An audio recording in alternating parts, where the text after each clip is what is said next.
Greeting, guys. Welcome up to the first and maybe the only episode of us reacting to the Oscar nominations. And okay, now let me tell you something. That wasn't actually originally planned, but just something I just decided to wing it with Joe. So how you doing, Joe? Welcome to Wigging It with Joe. Hey, Yaz. Good to see you. This should be fun. Yeah, Yeah, I know it's supposed to be more of a reactions thing, but we both already saw all the nominations. So, take the surprise out of the equation and just make it a more fun discussion yeah, about the nominations. And I think we're good. yeah. And also, there's supposed to be actually more people. It's like gonna be just the two of us. And if you can, I don't know who these people are because I took this background from the internet. I don't know if you guys can know who they are. Maybe you can tell us who they are in the comments. Hey, it's hard to wrangle people up on a Tuesday or Yeah, Wednesday for you. I get it. yeah. Or I said it's Wednesday for us. Okay, so what was I always talking about? Like I said, guys, this is not something I always plan. It's something like I'm just gonna wing it with whoever wants to come in. So I think we should get John because I didn't want we were staying up a little bit late. So I don't want to take Joe for a moment. So let's just continue. So the Oscar nominations just came out, and we're gonna go and look at them right now.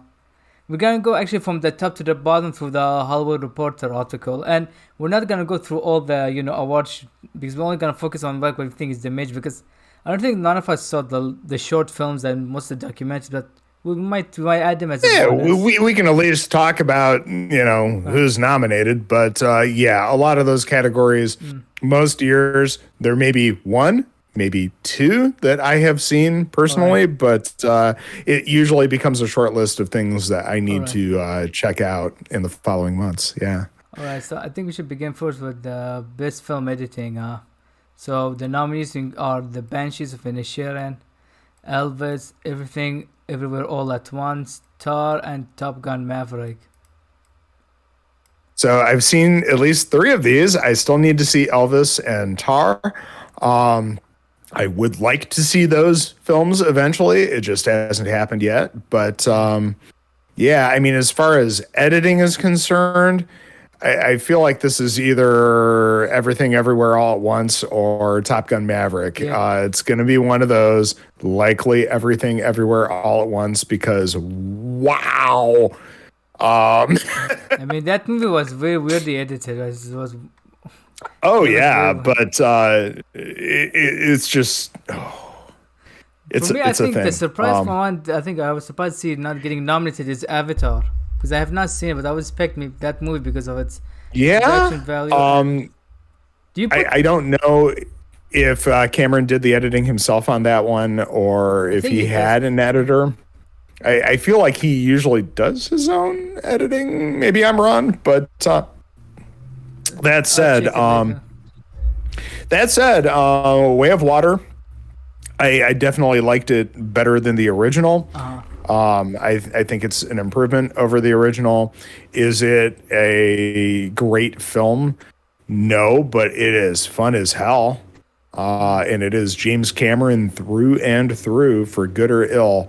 Um, Definitely worth seeing on a great big screen. yeah. You don't have to see it in 3D, but definitely worth I seeing on a think great big that's screen. what the most people say 3D is better, what I'm hearing. Yeah, and I'm sure it is, but I'm sure it's also super grayed Yeah. out, and your eyes are gonna sting like hell after 3 hours and 12 minutes. But you know, you do you. Yeah.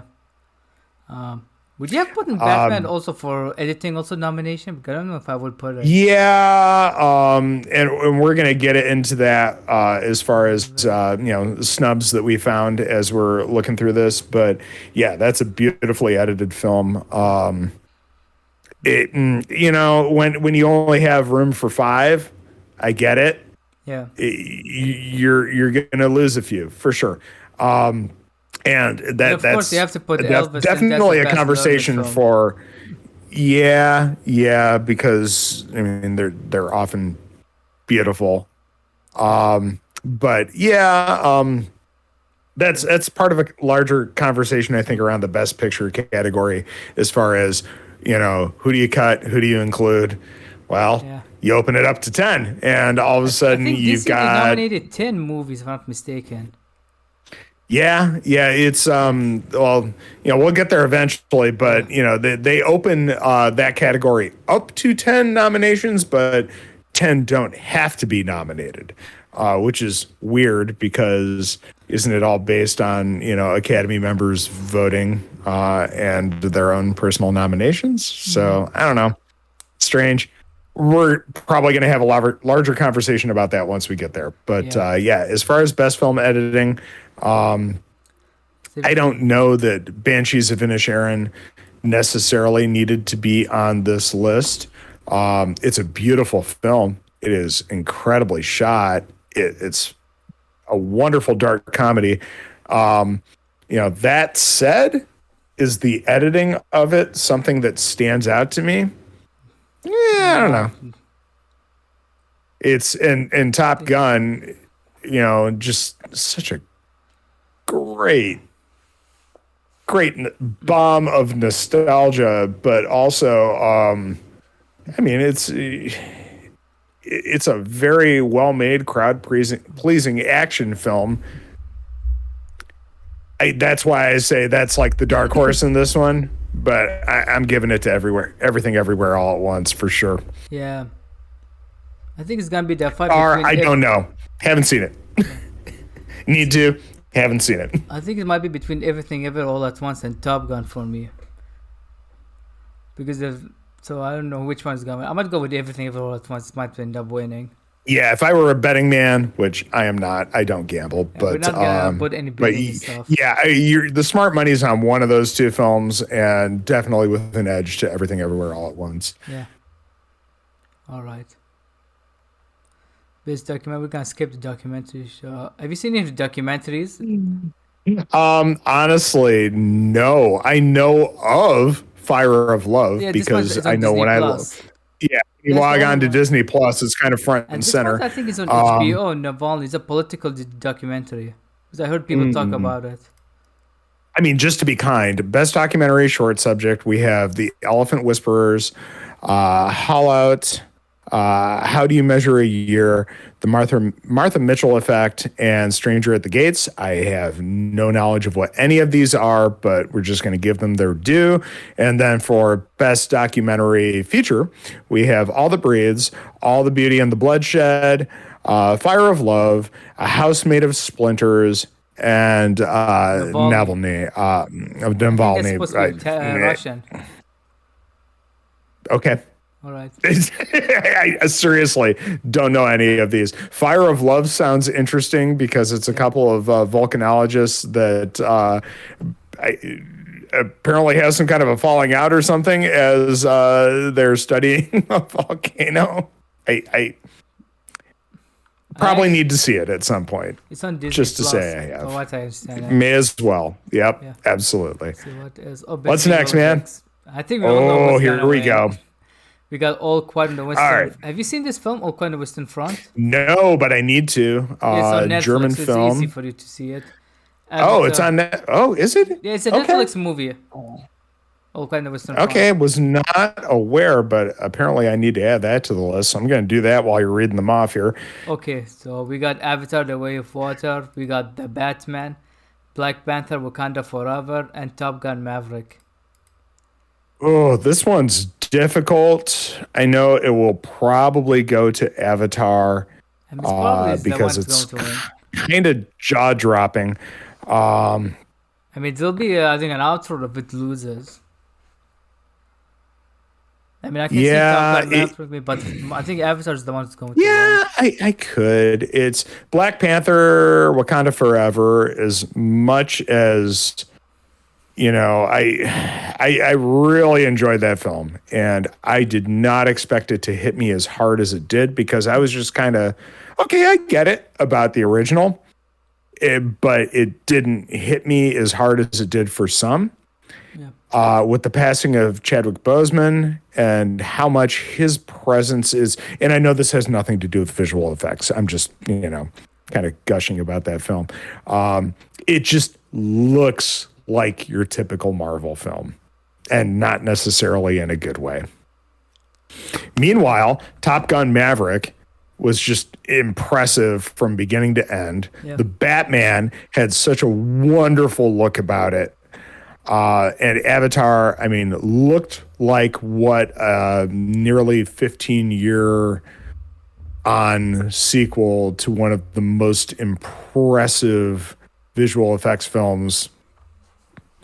It looked like what you would expect it to. Yeah. Just a marked improvement over a film from 2009.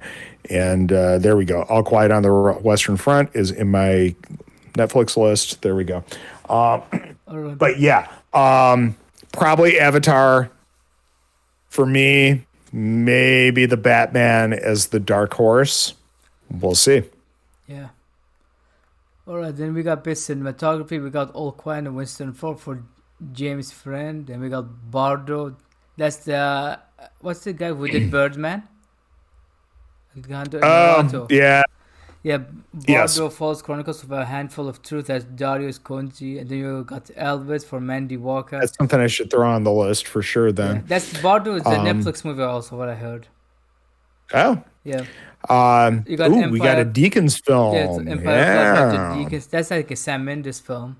You also got Tar for Florian Hofmeister. Oh, is Empire of Light the one with Olivia Colman and up and yes, and it's got that has a score by Trent Reznor and Atticus Ross. Really? Not Thomas Newman. No.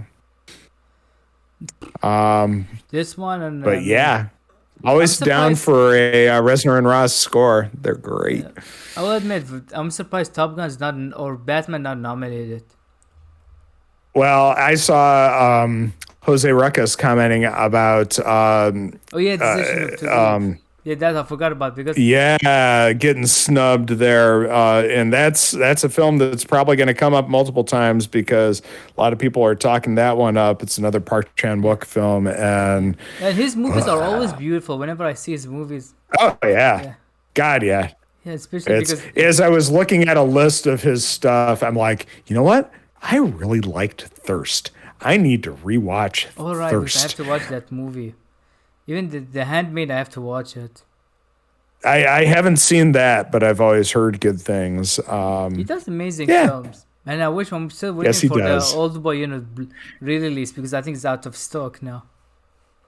Oh, really? Yeah, it's not available. That would be a good one for either Criterion or just a nice I 4K think disc. Neon got the rights for the distribution, if I'm not mistaken. Ah, Yeah. okay. So this one, Well, moving on from cinematography. I mean, I can tell you the only one I've seen is actually was the All Quiet on the Western Front for me. Yeah? So I don't know who's. How'd you like that? I mean, it's exactly what it's been for a war movie. It's beautifully shot. Yeah. I mean, the film is very gritty, so it's like one of those movies you only see it one time and that's it. That's That's all you need? yeah. Okay. Because it's an anti-war movie. That's why it's very uncomfortable. The film. Oh, okay then. I know what I'm in for when I watch that. Thank you. It's actually there was an old movie. I think the first film to win. I don't know if that was the first movie or I don't know. It's basically it was the first film to win the best picture, I think, and the best director, I think, the same time. The old one. All right. Okay. Let's move on to best production design. We got All right, I'll take this one. We've got All Quiet on the Western Front, Avatar, The Way of Water, Babylon, Elvis, and The Fablemans. okay. I have only seen one film on this list. Avatar, The Way of Water, the production design is basically exactly the CG? same as the original. It's You might give it to That Babylon or kinda Elvis. is the way it is. My own theory. yeah. I feel like The Fablemans could be a dark horse just because of just the time periods that it takes place in. Yeah, because that God, I need to see that mentioned still. Elvis I need and to see Babylon that. because they are the spotlight, the production. Mm-hmm. So man, I think they might go with Elvis for this one. My pick is Elvis. Yeah. Yeah. I feel like you're right. It's either going to be Babylon or Elvis, just based on everything that I've seen of those films. I just, Again, not having Also, seen them can you please myself. stop making movies 3 hours long? That's why I didn't want. Reason why I didn't watch Babylon 3 hours long. Is it really? Yes, Okay. because I know when they announced Avatar and Babylon, they announced their length the same day. It was 3 hours long. Okay. Okay. I don't mind a long film. Yeah. I don't mind a slow long film. I'm actually Lawrence of halfway Arabia, I through think, is rewatching almost a 4 hour Apocalypse long Now. movie. Yeah, that's about a 4 hour film, and it absolutely has an intermission. Yeah. And you know what? Bring back intermissions. Yeah. Gives you a chance to grab another drink from concessions, empty out the bladder, check your messages. Yeah. You know, I get it. You know, a theater experience should be a very different experience from a home viewing experience. That said, if you're going to be horribly uncomfortable by the end of the film, just why? Yeah. So, yeah. So you got best makeup and hairstyling. We got All Quiet on the Western Front, The Batman, Black Panther, Wakanda Forever, Elvis, and The Whale. Yeah, the Whale, you know, probably just because of Brendan Fraser's transformation there. I would see Elvis, you know, just because it's a period film and you're going to have some amazing hair and probably, you know, a little bit of aging up and aging down. Black Panther, I mean, just shit, man. I get that. Also, the Batman. The confirmed makeup. That's all it is. Why you should watch the makeup. Yeah. He's been having a great year this year between Batman and yeah, he's having a bit of a renaissance, and good for him because he's actually a really good actor. And he's been shit on just because of, you know, a few of the roles that he chose and, you know, just kind of his persona outside of being an actor. But yeah, good for him. The Gentleman, I think that was one of my favorite roles of his. What film? The Gentleman, the Guy Ritchie film. Oh, yeah. That wow, what an underrated film. So much so that you said it and it flew right over my head. But yeah, that's a fun ass movie for I was sure. actually surprised to find this. I think that might be The Gentleman be his first time Guy Ritchie worked with Colin Firth, because I feel you would feel like Colin Firth fits it right into. Yeah, you would feel like he would have fit in a lot of his films, but yeah, I think you're right. Yeah. What do you think? What do you think takes this one? Best makeup and hairstyling. Man, I don't think. I feel like this is where Elvis gets its due. Maybe it's either Elvis or The Whale, but I don't know because it's. I mean, let's put it this way: this is where Suicide Squad becomes an Oscar-winning film. Oh right, mostly because of Killer Croc, but. And those Power Ranger villains and, you know, all the time the Billy Dancer. Beam of light in the sky. Yeah, that's visual effects. Yeah, fuck that film.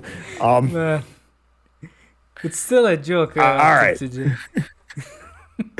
Moving on from makeup and hairstyling. I might go with, you know, they might give it to the world because they give mostly focus for makeup. When it's prosthetic, they give more attention. They love a transformation. Yeah. They do. And Or maybe it might give it to the Batman because I feel like because people more positively talked about, you know, Colin Firth over because the movie. If you didn't know he was in the film, you wouldn't know it's him. Yeah. It's between The Will and Batman for me. I think Elvis might get we'll talk about later what category I think is going to win. Yeah. Okay, so best international. So we have best international film. We've got All Quiet on the Western Front from Germany. Yeah. We have Argentina 1985 from Argentina. We've got Close from Belgium. We've got EO from Poland. And during the announcement broadcast, there was quite a reaction from the crowd. I have no idea what this film is, but I need to check it out. And then we have The Quiet Girl from Ireland. Yeah. So I saw an article that the reason that RRR was not nominated for Best International Feature Film was because there was a different film nominated for India, and the Academy only allows one nomination per country, which I think is kind of fucked. Okay, have you read what that movie is about that they submit to India? What is it about? No. So the movie is about a kid who I think he has a troubled life with his family and his life. He finds happiness, I think, when he goes to see a movie in the theater. What movie does this remind you of? Yeah, The Fablemans? Nope. Cinema Paradiso, the Italian movie. Because people always compare, and people are like, man, they criticize the Indian film community, like they submitted like an Oscar bait film instead of RR. Yeah, which I still haven't seen, but has been on the list forever. It's just a very long foreign language film. Say again? You're gonna watch it because this is actually an experience also, the movie, because I've not seen it in the car, I've seen it on Netflix. But you're gonna love it, I think, the experience. Yeah, it's I've been looking forward to watching it. It's just one of those things where it's like I'd like to watch it mostly. Watch party for it. That's the watch party movie. So there is All Quiet on the Western Front, because at the same time I saw Argentina in 1985 also getting love, but it's between, I think I won't pick because All Quiet on the Western Front, because that's the one that gets. Yeah, I feel like that's what's gonna get it, just because of the sheer number of nominations in other categories. This is where it gets its due. Yeah, and also what we should mention, another snub is the decision to leave the Korean film. Because it was on the shortlist last time I checked, before the nomination came out. Oh, there's probably a good number of others that we're not even thinking of. Yeah. That probably belonged on this list, but yeah, I get it. All right. So let's move on. Best original song, Applause from Tell It Like a Woman. What movie is this? Documentary or a film? That's a good question. I don't know. So we got Hold My Hand from Top Gun Maverick, Lift Me Up from Black Panther, Wakanda Forever, Not To from RRR, and This Is Life from Everything Ever All at Once. This is, I think, is where they'll give RRR the love. Yep, because it won a Golden Globe for Best Original Song. It's been getting plenty of other love. Did you happen to see the video of James Cameron and the director of RRR just having a great, fun little conversation where they're gushing about each other's films? Yeah. And that was fun as hell. Yeah. That was super fun. Mm-hmm. But yeah, you're probably right. I feel like Lift Me Up is the dark horse, because who doesn't like Lady Gaga? I'm sorry, Hold My Hand, because who doesn't love a Lady Gaga bop? Lift Me Up. Sorry, Rihanna. When Sia isn't writing your music for you, this is my hot take. It's just not the same. It's just not the same. Well, I wonder if Gifted Dim hears to watch this episode and he has some word with you. I don't know that he cares one way or the other. Because I don't know if is he a Rihanna fan? I don't know. We really don't talk music. We mostly talk horror. But I know he's a very big music guy. We always post about music. All right. Well, I guess we're moving on from Best Original Song. We've got Best Animated Film. We have Guillermo del Toro's Pinocchio, Marcel the Shell with Shoes On, Puss in Boots: The Last Wish, The Sea Beast, and Turning Red. Yeah. So I have not seen The Sea Beast, although I have always intended to. And Puss in Boots: The Last Wish.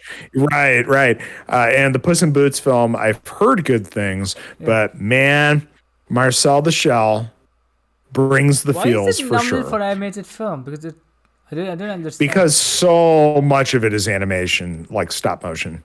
That's like the bulk of the film. And then Turning Red, I think was really good, really good. I love the fact that it's a period piece and a period piece, because it takes Yeah, I went there. And then Pinocchio, I actually watched when I was in Florida visiting my folks here back in December. I watched it with my mom. We both enjoyed it. I loved the anti-fascist sentiment throughout. It was awesome in that regard, but just a lovingly crafted film. And it's got to be either Pinocchio or Marcel the Shell. I don't know, but I think it's Because either Pinocchio or Turning Red, because you know how Disney are with their campaign for best animated film. yeah, that said, Marcel the Shell, I think. I think one of the reasons I think Marshall might be a dark horse, because people might see, oh man, they might not believe that this is an animated stuff, but they think it's more a live action. That's why most people have the stigma of this. But also, I would say I also love seeing Seabeast getting nominated, because I actually love that film. Oh, I've heard really good things. Yeah, I need to give that a watch. Oh yeah, it's actually the movie Seabeast. I think one reviewer described. He said the movie where I think Lightyear should have been. All right. So I think it's Guillermo del Toro. I think might be Pinocchio is the front runner, but Marshall the Chef with Shoes on, I think that might be the dark horse film. We will see. All right, so let's see what else. Best animated short: The Boy, the Mole, the Fox, and the Horse. We got The Flying Sailor, Irish Merchant, My Year of Dicks. I don't know if that's me. Okay, so during the broadcast, when they read off My Year of Dicks, there was this pause and all this laughter from the audience. And I need to find out what this movie is actually about. If it's what you think it is, that's awesome. If not, that's awesome too. It's got a wonderful title. We will see what happens. And also, I'm sorry to cut you off here as you're reading these nominations, but An Ostrich Told Me the World is Fake, and I think I believe it. It's a fucking awesome title for a film. All right. And first of all, I would say thank God Andy's in here, else he would have left us his comments. Yeah, well. Yeah. I mean, we don't know which one's going to win, but good luck to whoever's going to win.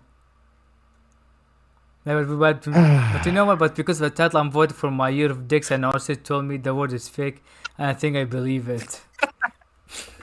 See, somebody can't say My Year of Dicks and not have people laugh. That's fun. Man, represent the Oscar-winning best animated short film goes to My Year of Dicks. And the funny thing is, it's probably just like the short animated film about somebody's experience constantly dating people named Richard. It could be. We don't know because neither one of us looked this up. So.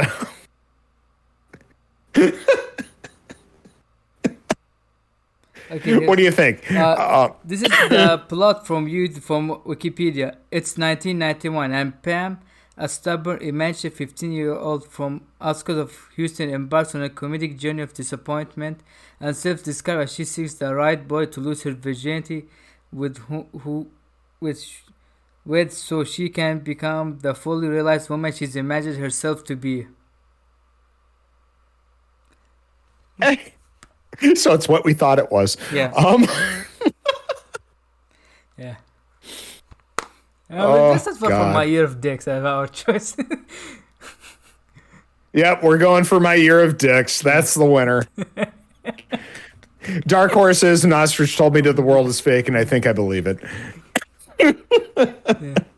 Based on titles alone. Okay, best live action short film: An Irish Goodbye, Ivalu, Le Pupil, Night Ride, and The Red Suitcase. I don't know about any of these films. I wish them luck to whoever wins. Well, I mean, if you have a title like My Name is Dick, My Year of Dicks, we would have been better. We can vote for you. Sure. Oh wait, moving on then, because we know nothing. Maybe that might give it to him. I mean, it's something about a student. Yeah. Sure. So moving on to best original screenplay then. Now we're getting into the meat and bones here of the list. We've got The Banshees of Inisherin, Everything Everywhere All at Once, The Fablemans, Tar, and Triangle of Sadness. This is the first nomination that we've talked about for this film, which is getting a Criterion release later on in the year, which is always interesting when they do that for a brand new Is it film. Triangle of Sadness? Yeah. Please tell me that's not what I think the cover it is, of the woman vomiting. Well, it's basically about a bunch of rich people on a cruise and the bad shit that happens along the way. So is it Succession or? As far as these films are concerned, it's probably going to be either Banshees of Inisherin or Everything Everywhere just All the at one. Once. If one of them, I think, loses, means that one might win the best director, because both. We will talk about it later. It's between the both, like you mentioned. So I think it's more likely they'll give the to Banshees and everyone they'll get the best director. Yeah, it's. I don't know. Yeah, I don't know. This is good. This is a tough one. I love both of the films, but I feel like Everything Everywhere is just so much. The direction is to what's me. the highlight That for me. said, Banshees of Inisherin, there's a lot of subtext going on with the Irish Civil War during the film. I don't know. That's another film that I need to see again. But again, I need to get around to The Fablemans. I need to get around to Tar, and Triangle of Sadness has been on the list for a minute too. So let's go. I don't know. I could be very wrong. I could be very, very wrong. Yeah. All right. So we got Best Adapted Screenplay, All Quiet on the Western Front, Glass Onion and Knives Out Mystery, Living, Top Gun Maverick, and Women Talking. And by the way, Living gets based on a Kurosawa film. Yes. Oh, really? Yes. Okay. Yes, I gotta ask. Ikiro, something like this. I was kind of surprised by this one. Glass Onion and Knives Out Mystery. What is that based on? Is it just that it's based on a character from a previous film?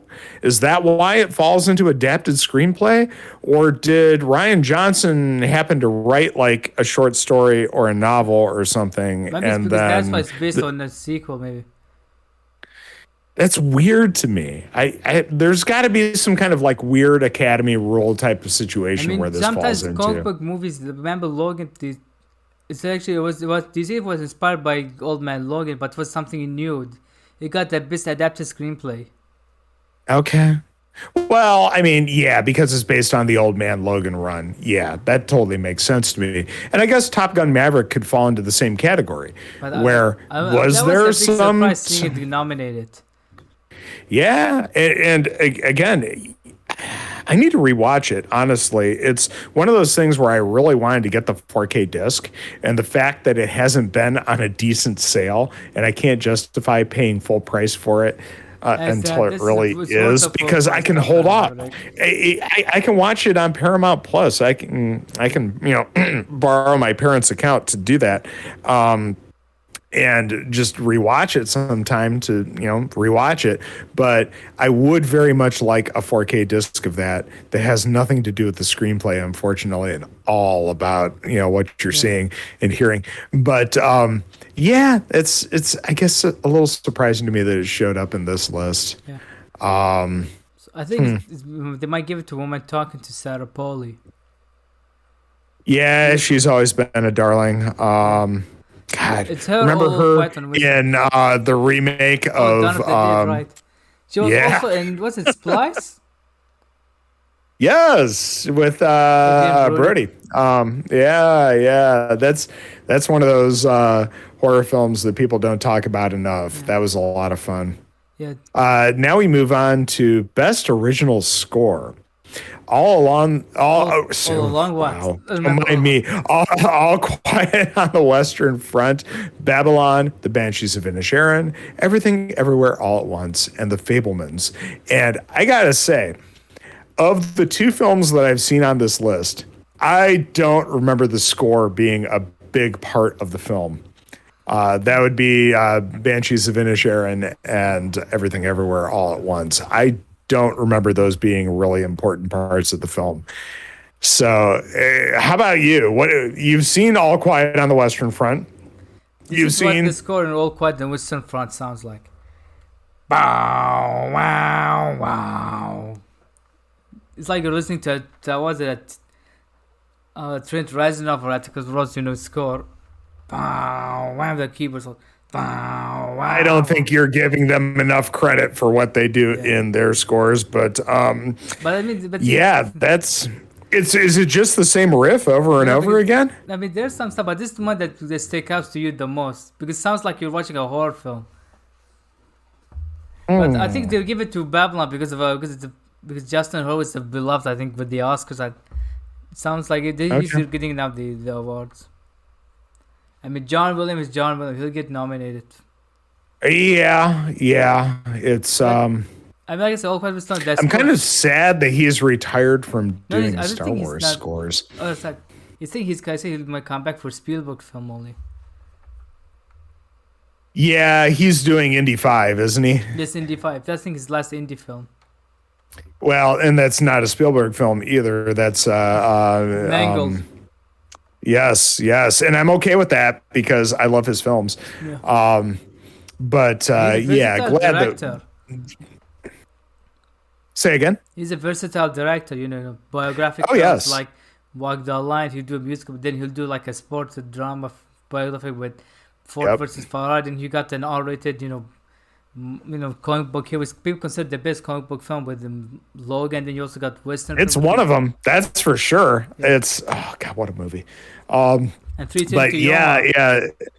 Also Copland. Also he did Copland do. Oh, that's true. Yeah. But yeah, as far as best original score, I have not seen enough of these to really give an honest opinion. Okay. Also, best song we got All Quiet on Western Front, Avatar: The Way of Water, The Batman, Elvis, and Top Gun: Maverick.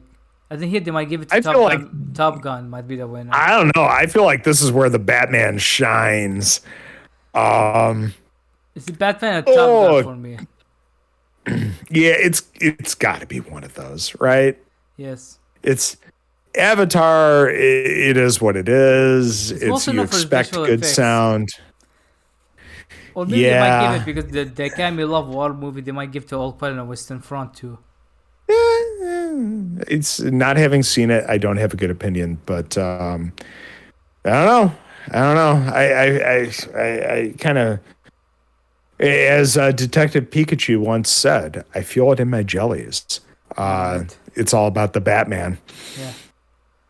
All right. And then we got best costume design. We got Babylon, Black Panther, Wakanda Forever, Elvis. I'm sorry, I'm just laughing because I just saw the ad on my right. Everything Ever All at Once. Miss Harris Goes to Paris. Okay, so this is where I feel like Black Panther, Wakanda Forever ends up winning something finally on this list. But, and don't get me wrong, a period piece like Mrs. Harris Goes to Paris or Elvis, they're often winners in something like this. But this is Babylon too, where also. Everything Everywhere All at Once could be a winner because of just the extreme costume design throughout this film. I don't know. Just saying. Yeah. There's some high potential there. I think Elvis, I think Black Panther, Babylon are the three people who might gonna be a three-way fight between them. But I think it's between Black Panther and Elvis. These are might be for me like the ones who are locked for the win. Yeah. Yeah. We should move on to the best We'll actress see. supporting role. Okay, best actress in a supporting role. We've got Angela fucking Bassett in Black Panther: Wakanda Forever, Hong Chow in The Whale, Carrie Condon in The Banshees of Inisherin. She was great in that. Yeah. Jamie Lee Curtis in Everything Everywhere All at Once, and Stephanie Hsu in Everything Everywhere All at Once. I'm glad to see Holy Stephanie crap. receiving some love for her role. Because everyone's mostly Yeah, talking I about Jamie mean, Lee Curtis. this is a fucking list. Yeah. Right here. And I haven't seen The Whale because I've had a hard time being in the right But she was headspace good to in go both and the see. menu also, Hong Chow. Yeah. This is probably Angela Bassett's Yes. win That's her. But Everything's locked. that said, Carrie Condon is fucking phenomenal in the Banshees of Inisherin. I think she's like, And out of all the actors, she gave, I think, the best performance in the film. For me. she's very good. But also Jamie Lee Curtis and Stephanie Hsu. I mean, oh God. They're both so good in Everything Everywhere All at Once. So this is one of those categories where this is anyone's game, really. But it's probably going to be Angela Bassett. Because holy cow. I mean, have you seen Wakanda Forever? On the February 1st, is getting released in Disney Plus. But I heard everyone's praising her. So she's really good. And I'll tell you, this is a film where I was not expecting it, but I basically spent the better part of 3 hours just crying my eyes out. Because, okay, we talked about how, just very briefly earlier, how this is a movie where Chadwick Boseman is not in the film, but his presence is felt everywhere throughout the film. And, I mean... in his character's sister Shuri, sure, you feel it in her performance, but not any more so than Angela Bassett's. And this is a film about grief and loss and rising above it all, and in a lot of different angles, actually. But yeah, I think this is Angela Bassett's win for sure, and good for her because she's a goddamned legend. All right, best actor in a supporting role: Brendan Gleeson, The Banshees of Inisherin, Brian Tyree Henry in Causeway. That's the right spelling, right? Causeway. Okay, yes. Apologies, English is not my first language. No, that's okay. A causeway is essentially like an overwater bridge between, two pieces of land. All right. Judd Hirsch in The Fablemans, Barry Keoghan in The Banshees of Inisherin, and Kai Hai Kwan. Is this how you say Ki Hu Kwan? Ki Hu Kwan, I feel like this is his win. Yep. Him, like you said, possibly Gleeson. But it's mostly going to be him because he's been the way he's been campaigning has been very well, because it's on the people's conscious how he is. Like, I think the way he's doing it. He's so goddamn lovable. Yeah. So fucking lovable. It's you love a major comeback like this. This is like back in the day when John Travolta came back in Pulp Fiction. And then gave us better after. Yeah, we don't need to talk about that. That's actually a movie I'm gonna show maybe Andy one day. Also, fuck Scientology. I mean, heck, they gave it. Where's Shelley? Where's Shelley? I don't know. Maybe she's with Jimmy Hoffa right now. Oh, fucking A. But yeah, this is Kwan's role to win. I think it's entirely likely it's him, but you're right. There's the possibility of Gleeson as the dark horse. We will see. Yeah, we will see. Unfortunately, I have not seen Causeway. I have not seen The Fablemans. Nominated. That one's on Apple TV Plus. It's him and Jennifer Lawrence. Yeah, so I could give that a whirl sometime in the next month or so before the Oscars. And then Judd Hirsch, fucking love him. Apparently his screen time is similar as to what's her name on Shakespeare's in Love, Judi Dench. Oh, pretty brief, eh? Yeah, I think that's only one scene, but say he leaves an impression in the film.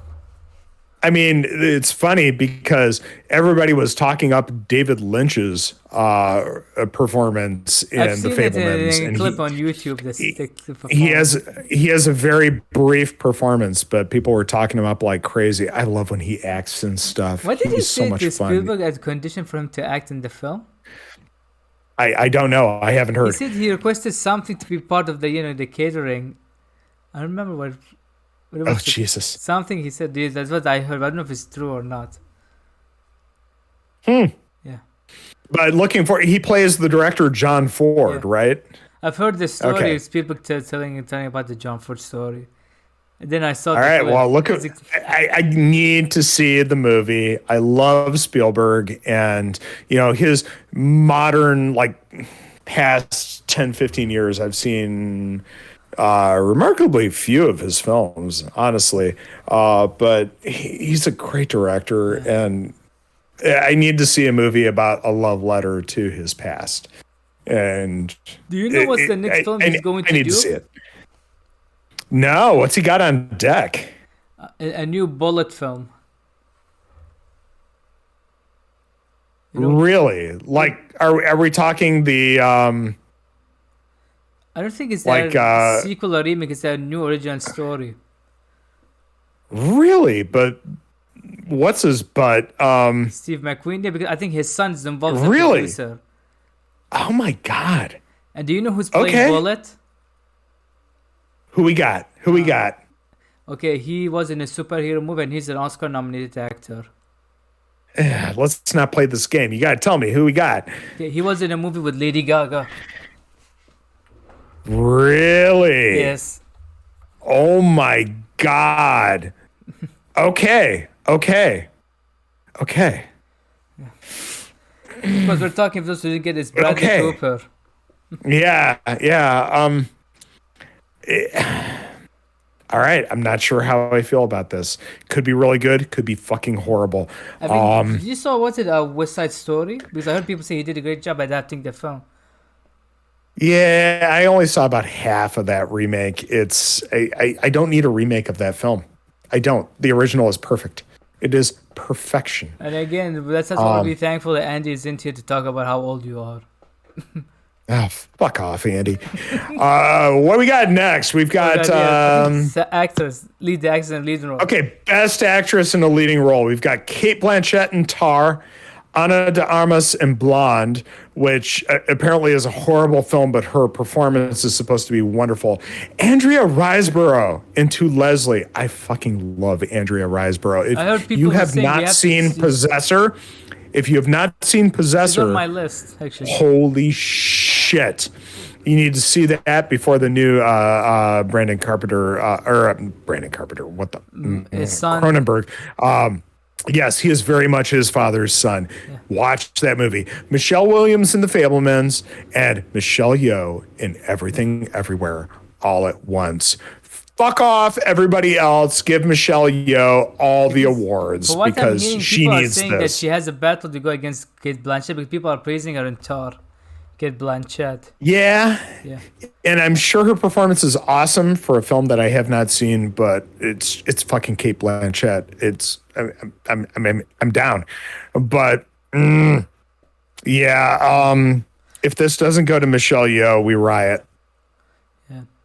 Also, we have to check To Les because I've heard people saying we should check. It's a great film. The actress is British in real life, right? Andrea Riseborough. Because she was also into Leslie, I think, a Southern. She also plays Nicolas Cage's love interest in Mandy. All right, I have to also see that movie, Mandy. Let's move on. It's so good. Best actor in the leading role. We got Austin. What we got? Yes. Austin Butler in Elvis, Colin Firth in The Pension of Inisherin, Brendan Fraser in The Whale, Paul Mescal in After Sun, Bill Nye in Living. All right. Okay, it's probably going to Brendan Fraser. Or Colin Firth. But I think Austin Butler might be also between those three. But I think it's between Colin Firth and Brendan probably Fraser. Right. After Sun, I've heard good things. And by the way, do you know what Paul Mescal's next film is also going to be? What's he got? The Gladiator sequel. He'll play like the kid. What's the actress who played Wonder Woman's mom? And she was also in Gladiator. Is it Connie Nielsen? That's not the actress from Nashville, right? That's Connie Britton, right? That's Connie Britton. Yes, yes. Her son. He'll be playing her son, the older version, Paul Mescal. Okay. Yeah. And then Bill Nye is a fucking legend, but I have no idea what Living is about. It's actually the remake of Akira Kurosawa's film Ikiro. Okay. Yeah. Okay. And the guy who wrote the script for the movie, let me go back for the screenplay. What's his name? There's it, Kazu Ishiguro. He's also a novelist. Also, Okay. I think he wrote "Never Let Me Go." That might be, or maybe think of different someone else. Interesting. Yeah, Interesting. yeah. Okay. All right. Well, So you're right. It's probably between these three, and there's probably a lot of split votes because of it. So it could be anybody's game there. yeah, my pick is between these two, Comfort and Brandon Fraser. This is the one who I think are getting the most love. Yeah. Yeah. Alright, let's move on Well, to this. next up, we've got Best Directing. We've got The Banshees of Inisherin by Martin McDonagh. We've got Everything Everywhere All at Once from Daniel Kwan and Daniel Scheinert. We call them And the then we've Daniels. got That's the Fable. nickname. Yes, we do. Yes, we do. That's the easy way. We got The Fablemans from Steven Spielberg. We've got Tar from Todd Field and Triangle of Sadness from Ruben Östlund.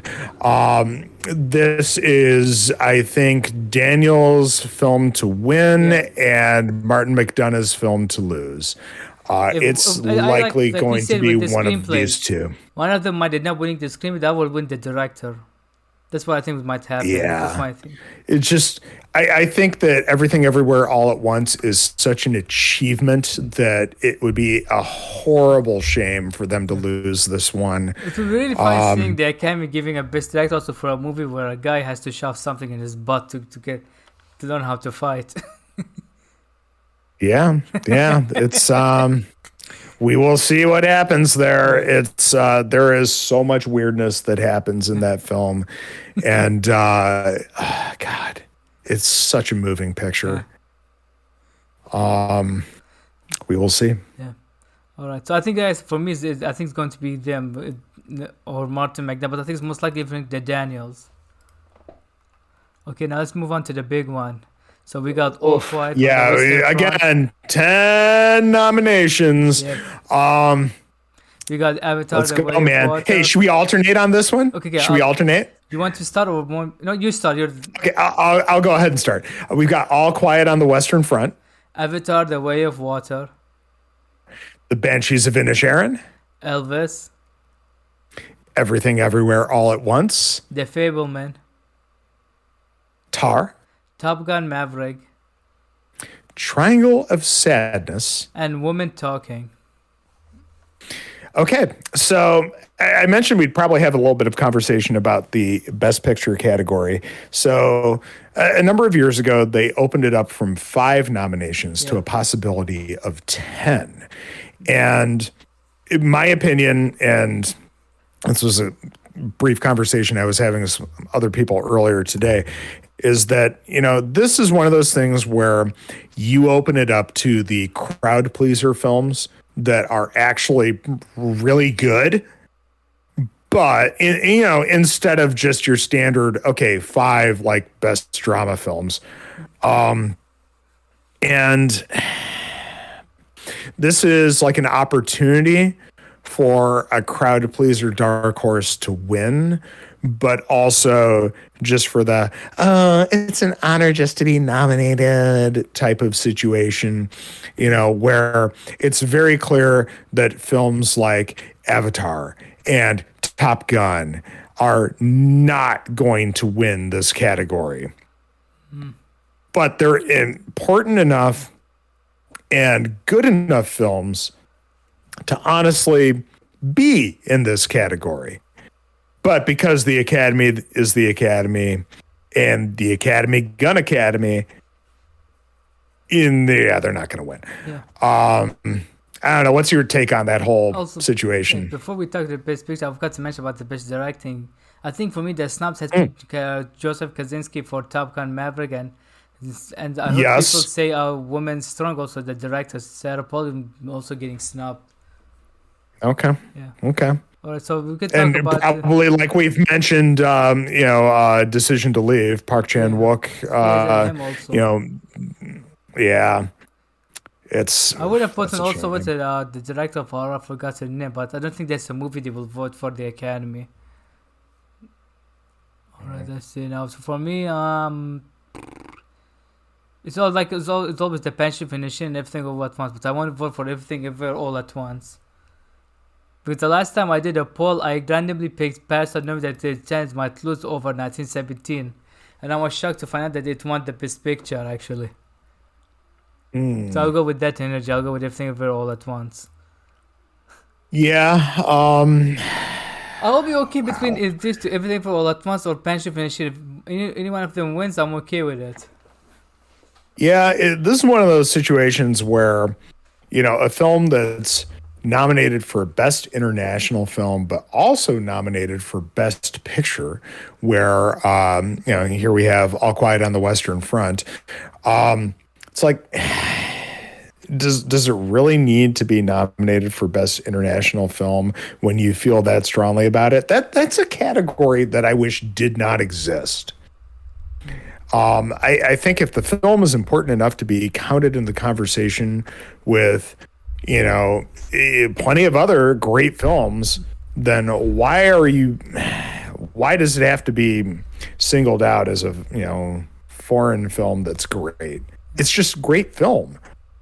I mean, all people, because sometimes they see it, just think, man, maybe it's not gonna win the Oscar if it's one of the best foreign film. That was one reason why it was a surprise seeing Parasite win Best Picture. Yeah, but also seeing, Bong Joon-ho's comment about subtitles and just, being able to get over the fact that you got to watch a film with subtitles. Man, I can't wait to see his new movie, Mickey 17, with what's his name, Robert Pattinson. Yeah, it should be good. Yeah. Most of his stuff is fucking great. So actually, I have the book that is based on, because I know they say that it's going to be different from the book, because the title of the book is Mickey 7. His is Mickey 17 because they say that he's making it his own. Bong Joon-ho. Okay. All right. Good for him. Yeah. Honestly, let him do whatever the hell he wants because it's usually fun. Yeah. All right. So. Yeah. So you're picking Everything for All at Once? I think it's either going to be that or the Banshees of Inisherin. It's with the possibility of All Quiet on the Western Front as. That's the but also the Academy also honestly, I feel like All Quiet on the Western Front will be the third-party candidate that gets enough votes that stops, either the Banshees of Inisherin or Everything Everywhere All at Once for being a clear victor. If you were able to look at the actual tallied voting, which we never actually are, we just see who the winner is, but. I could see something like that splitting enough votes that it creates a weird situation. Yeah, also the Fablemans might be also because how the Oscar, they like this type of movies.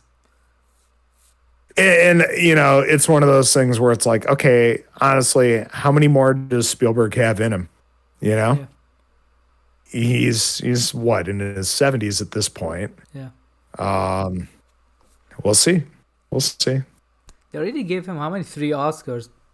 2 for Schindler's List and 1 for Saving Private Ryan. And also, I think it might be time again. Yeah. Also, McQuarrie. And the Academy loves a movie about movies. Yeah. All right. And I think I think this must be it for us to talk about the Oscar. Yeah, stuff. What do you think? What do you think he has? What about snubs? I feel like this has to be a conversation. We've already talked about Park Chan-wook's film. Yeah, that's him is the biggest. What are some other obvious snubs as far as you're concerned? And let's see now. I mean, I would have loved to see an R get nominated, but we know why it got snubbed for Best International Film. Yeah. What else do we got? The Menu's also another good one. Yeah, I feel like cinematography or even some of the acting roles could have been nominated, but at the same time, you look at the list, it's like, who do you remove? Anya Taylor-Joy. Yeah, I know. That's a hard one. The Menu for sure. I feel like either X or Pearl should have gotten some type of nomination one way or another. I don't even know what necessarily. Of it being like, horror movies, was like they're avoiding it. Yeah, they have a hard time nominating anything, even horror adjacent, unless it's, fucking Silence of the Lambs. They have a very hard time with that. Again, shout out to Tony Collette. Yeah. Your performance in Hereditary will echo throughout the ages. What else also? What else I have to I can think of? Nothing I can think of what's actually got snubbed, but also for me the one I'm happy about seeing Seabeast getting nominated. That's what made me happy. Because you have to check it out. It's on Netflix, like I said. Carl Urban. Yeah, God, he's so good. But yeah, that's one that's been on the list for a minute, and I just haven't gotten around to it. Yeah, man. I'm sure there's some things that we are absolutely not thinking about. Some probably really good performances that we're not thinking about. Well, thank God. That's why I'm trying to commit to using Letterboxd more this year. And that way I'll have a very nice list of things that I've seen throughout the year come, 2024 when we're talking about the films of 2023. So, here's to Megan for Best Picture next year for the Oscars at 2023. It's such a weird bonkers film and it's so much fun. I love Good Night. Yeah. So I'm actually reading the list, see if we missed anything. I don't think we did. Unless you counted the animated Marmaduke film, but that's not. I don't think anybody's counting that one. That's not before Andy. Yeah. He'll put it on his list if he saw it. I think I just need to rent Decision to Leave. Yeah. And I need to give that one an honest It's definitely a Park whirl. If you know his style and it's the way he... Yeah. Then you know it. Okay, Raymond Race, see how they're on Sydney Slum. Yeah, and he's one of those directors who's done, American films even. I think I know he did Stoker.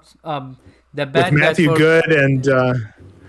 That's the one with Nicole Kidman, right? Yeah, that's a great film. I forgot the actor from Prison Break wrote the film. He also played Captain Cold in The Flash. Oh, yeah. What's his butt? Wentworth Miller, I think. Yes. Yeah, he wrote the film. You're right. You're absolutely right. It's such a fun movie. He's doing now, I think, a TV show for HBO with Robert Downey Jr. Oh, that could be cool. Yeah. Also, we mentioned Snub, the bad guys, the animated film. I didn't see it. I remember seeing, a decent amount of ads for it around the time that it came out, but it was just nothing that I saw. I don't know. I feel like the Batman could have gotten a few more. No, but I've heard good things. Man, who doesn't like Tilda Swinton and Idris Elba? Yeah. Also weird, the Al Yankovic, they say that Roku screwed over what's his name, Weird Al. Like, they said he said that he at least released it in limited release so that the film might get eligible for Oscar, but Roku told him no, we're not releasing theatrical. So because that's too bad. He wants one of his songs to be in he wrote for the film to be nominated. And I think that's it. That's too bad. Oh God, a Weird Al song being nominated for Best Original Song would be fucking perfect. And my like 13-year-old self would be just over the moon with that. Yeah. I think who doesn't love Weird Al when he's a kid? I mean, this year, when I look at the list, I feel like, because I've seen most of the films, I was like, yeah, at least the movies I saw, I think got nominated. Just a few minor snubs. Like we said, The Minion, I think the biggest one. And Decision to Leave, and because I think I'd love to hear more people stuff. Unfortunately, it's just the two of us, but I'm okay with this. And we might actually maybe if there's that time, we might do maybe after the next day after the awards, we might do a discussion, see who won, our thoughts, if we think they got it right, and maybe we might also talk. Yeah, that'd be fun to come back to. We might also talk about see if there's as far as different studios. A24 is doing wow. They're fucking cleaning up with the nominations this year. Good for them. They put out really, really great films for the most part. Very few stinkers. So yeah, good for them. Yeah. Good for them. All right. And I think that's it now for this episode. Thanks, guys, for watching. Yeah. Joe, where can people find you? Check out my podcast, Murders with Mertens, on YouTube at youtube.com/at Murders with Mertens, because we have that awkward language with the the whole user profile thing there. But yeah, you can also find me on podcast services around the world in the audio version. And I'm coming back with the pod very, very soon. We're going to be doing a fun little theme month. I won't give too much away, but I got 5 people lined up for a very specific franchise leading up to a sequel coming soon. So be sure to check things out on YouTube, and again, podcast services around the world. You'll have a good time, right. I'm sure.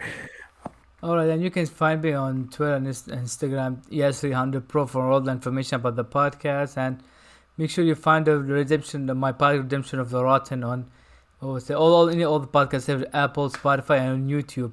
Like and be sure to check out that new Kangaroo Jack episode. All right, be sure. You want to hear a good time is had. Yeah, that was a good time. I wish you were there with them. No, I don't think you were. It's a film that I've never seen before. I have no real connection other than enjoying Jerry O'Connell and Anthony Anderson. But yeah, man, it's a good time. Yeah, at least I got Andy and Mark to roast each other. Right.